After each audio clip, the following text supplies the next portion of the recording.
Commander Vexhi's 4 eyes blinked in sequence as he reviewed the intelligence reports spread across his bioluminescent desk. The Terran colony on Kepler 442b had fallen silent 3 cycles ago, and the Zephyrian High Command had dispatched his fleet to investigate what they assumed would be a simple cleanup operation. "Sir?" His aide, Subcommander Thiss, approached with visible unease. "The preliminary scans are concerning." Vexhi's mandibles clicked impatiently. "Elaborate." "The human settlement shows signs of bombardment, but our ground sensors are detecting movement. Significant movement. Impossible. The Krogan assault fleet reported complete saturation bombing. Nothing could have survived that level of destruction." Vexhi stood, his chitinous frame towering over the tactical display. "The Krokans may be brutish, but their weapons are effective. Those plasma bombardments would have turned the entire surface into molten glass." Thice hesitated. "That's what we thought too, sir. But the thermal signatures suggest otherwise." 3 days later, Vexhi led the first scouting party to the planet's surface. What they found defied all logical explanation. The once pristine colonial domes were indeed shattered, their metal frameworks twisted into grotesque sculptures by the intense heat. The ground was scarred with crater patterns that spoke of systematic annihilation, yet somehow impossibly humans were moving through the ruins. "By the void," whispered Specialist Krelix, his scanner trembling in his clawed grip. "Sir, I'm reading over 300 human life signs." Vexhi focused his primary eyes on a group of figures in the distance. Through his enhanced vision, he could see them clearly now. Humans, but not as the intelligence files had described them. These beings moved with purpose despite bodies that should have been broken beyond repair. One female dragged herself forward using only her arms, her lower limbs clearly crushed. A male walked steadily despite burns covering 60% of his visible skin. Another carried a wounded child while sporting what appeared to be severe internal injuries, if the discoloration and swelling were any indication. "How are they still functioning?" Krelix's voice cracked with disbelief. The answer came when the humans noticed their presence. Instead of fleeing or cowering as expected, they began to advance. Their movements were methodical, coordinated. The female who had been crawling somehow managed to prop herself up with a makeshift weapon, a twisted piece of metal that had once been part of their habitat. "Warning shots," Vexhi ordered, his confidence wavering. "Surely they'll retreat when they understand the futility." The plasma bolt struck the ground mere meters from the approaching humans. They paused momentarily, but instead of scattering, they continued forward with renewed determination. The burned male began to vocalize, not screaming in pain as any rational being would, but calling to others in what sounded like tactical communications. More humans emerged from the rubble. Some were missing limbs, others bore wounds that would have killed any Zephyrian within minutes, yet they moved with the inexorable certainty of a natural disaster. One male approached with a metal rod protruding from his chest, the entry and exit wounds still weeping fluid. He should have been dead. By all known biological principles, he should have been dead hours ago. "They're not feeling it," Krelix whispered in horror. "The pain, they're not reacting to the pain." But they were feeling it.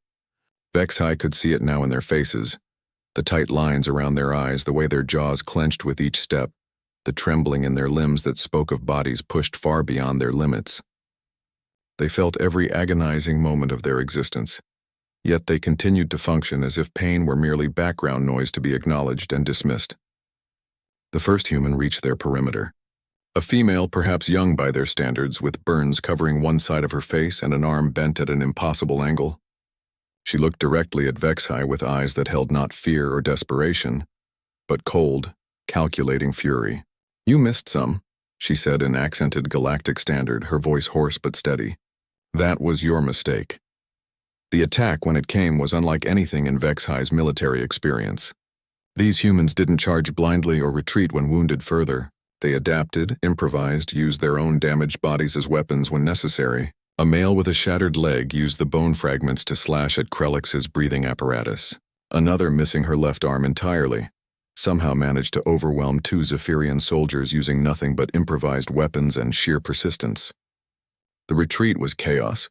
Half of Vexhi's scouting party lay dead or dying, while the humans impossibly continued to pursue them with their shuffling, relentless advance.